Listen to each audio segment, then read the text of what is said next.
Bismillahirrahmanirrahim. Assalamualaikum warahmatullahi wabarakatuh.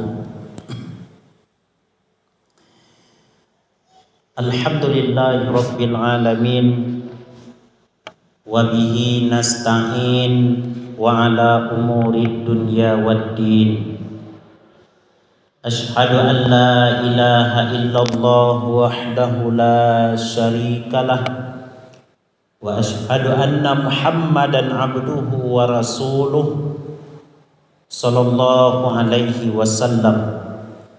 Allahumma fassalli wa sallim wa barik ala sayyidina Muhammad wa ala alihi wa ashabihi ajma'in, amma ba'du. Ma'asyiral muslimin, hadirin jamaah zuhur rahimani wa rahimakumullah.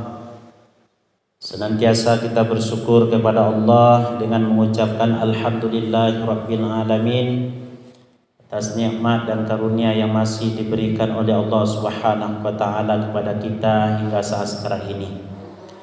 Mudah-mudahan setiap nikmat yang telah diberikan oleh Allah mampu menjadikan diri kita menjadi hamba yang dicintai oleh Allah, mampu menjadikan diri kita menjadi hamba yang istiqomah beribadah di jalan Allah Subhanahu wa taala. Amin ya rabbal alamin. Salawat dan salam kita mohonkan kepada Allah, semoga disampaikan semisal pahalanya buat seorang reformis Islam, figur sentral umat, suri tauladan bagi kita semuanya. Beliau adalah Nabi besar Muhammad sallallahu alaihi wasallam dengan mengucapkan Allahumma salli ala sayyidina Muhammad wa ala ali sayyidina Muhammad. Ma'asyiral muslimin, jamaah yang dimuliakan oleh Allah, dalam sebuah riwayat disebutkan khoslatani la syai'a afdala minhuma. Ada dua perkara yang dua perkara itu lebih utama. Apa dua perkara itu yang lebih utama itu? Al-imanu billah wan naf'u lil muslimin. Beriman kepada Allah dan bermanfaat untuk orang-orang muslim. Iman kepada Allah Subhanahu wa taala adalah bagian daripada keyakinan yang paling utama yang harus dimiliki oleh seorang hamba. Dan bahkan iman yang diminta oleh Allah tentu tidak sama dengan iman orang-orang munafik, orang-orang fasik. Yang diinginkan oleh Allah tentang keimanan kita adalah betul-betul beriman kepada Allah, iman orang-orang yang bertakwa kepada Allah Subhanahu wa taala. Dan setiap hari kita memperbaharui keimanan kita kepada Allah Subhanahu wa taala. Nabi senantiasa menyuruh kita untuk memperbaharui keimanan. Jaddidu imanakum, perbaharui-baharuilah keimanan kamu. Wa kaifa nujaddidu imanana ya Rasulullah? Bagaimana cara kami untuk senantiasa memperbaharui keimanan kami wahai Rasulullah? Nabi menyuruh faksiru biqauli la ilaha illallah. Banyak-banyak mengucapkan kalimat la ilaha illallah. Dalam riwayat lain juga disebutkan oleh Nabi sallallahu alaihi wasallam, al-iman yazid, iman itu bisa bertambah dengan sebab ketaatan, kekuatan ibadah yang kita lakukan kepada Allah Subhanahu wa taala. Namun iman juga bisa berkurang seiring dengan perbuatan maksiat, perbuatan yang tidak diridhoi oleh Allah yang dilakukan oleh manusia, maka imannya akan kurang. Maka beriman kepada Allah adalah kita senantiasa memperteguh, memperkuat diri kita untuk melaksanakan nilai-nilai iman yang telah diberikan oleh Allah kepada kita. Karena di dunia ini tidak semua orang beriman kepada Allah, dan kita adalah termasuk orang-orang yang diberikan hidayah oleh Allah untuk berada di dalam dinul Islam, agama Islam. Maka tugas kita adalah menjaga hidayah yang diberikan oleh Allah. Setiap solat yang kita lakukan, kita mengucapkan ihdinas siratal mustaqim, tunjukilah kami jalan yang lurus. Yang dalam ayat sebelumnya kita mengatakan dalam diri kita kepada diri kita, iyyaka na'budu wa iyyaka nasta'in. Hanya Engkau yang kami sembah dan hanya kepadamu kami mohon pertolongan.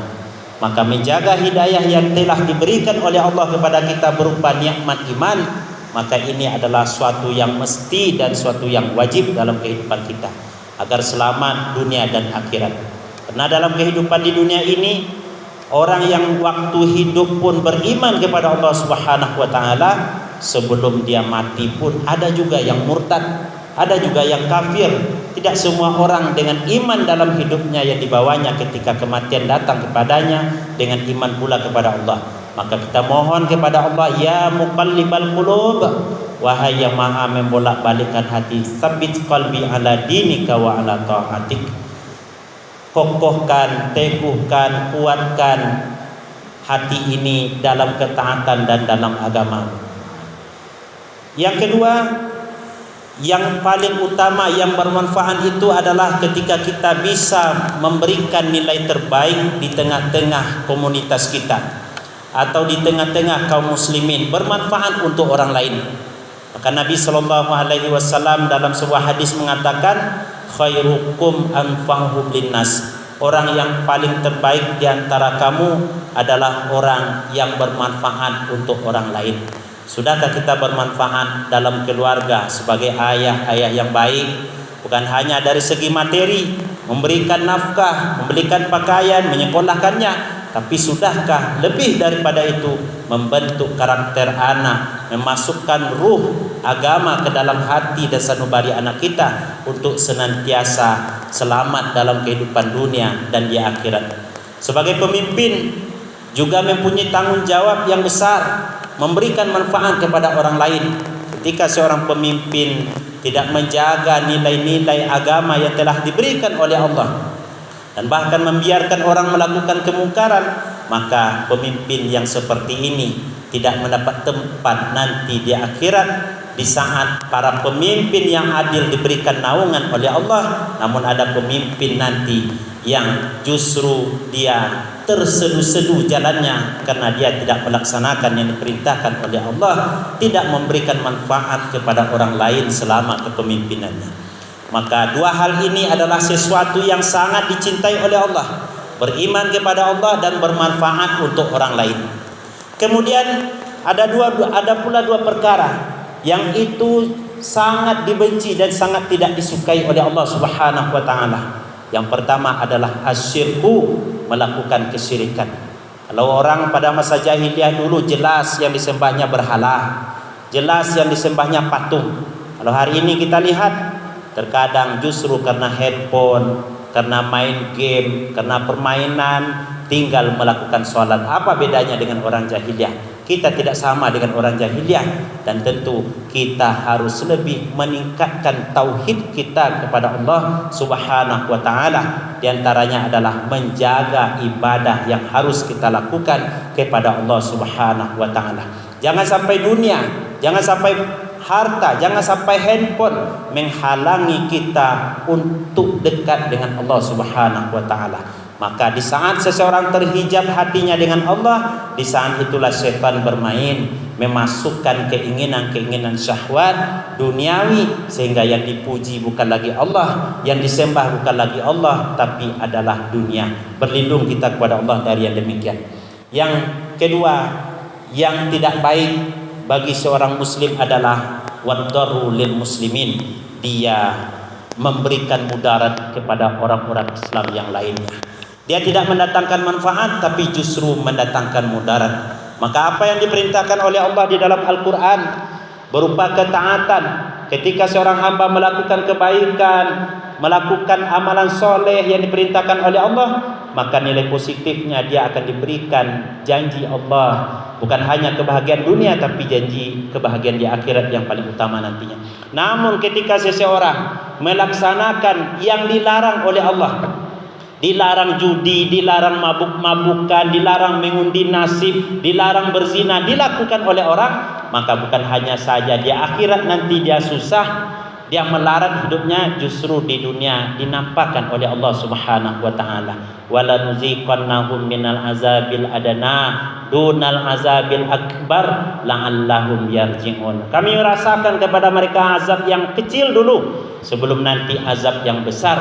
Agenda Allah di akhir ayat mengatakan la'allahum yarji'un, mudah-mudahan mereka bertaubat, mudah-mudahan mereka kembali di jalan Allah Subhanahu wa taala. Mudah-mudahan 4 hal ini menjadi renungan bagi kita. 2 hal yang harus kita selalu ingat, kita perbuat, kita tingkatkan adalah iman kepada Allah dan bermanfaat untuk orang beriman. Dan hal yang harus kita jauhi dalam hidup ini adalah asyirku billah, mempersyirikkan Allah dan memberi mudarat kepada orang lain.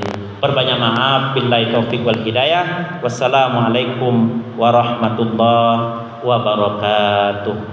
Bismillahirrahmanirrahim.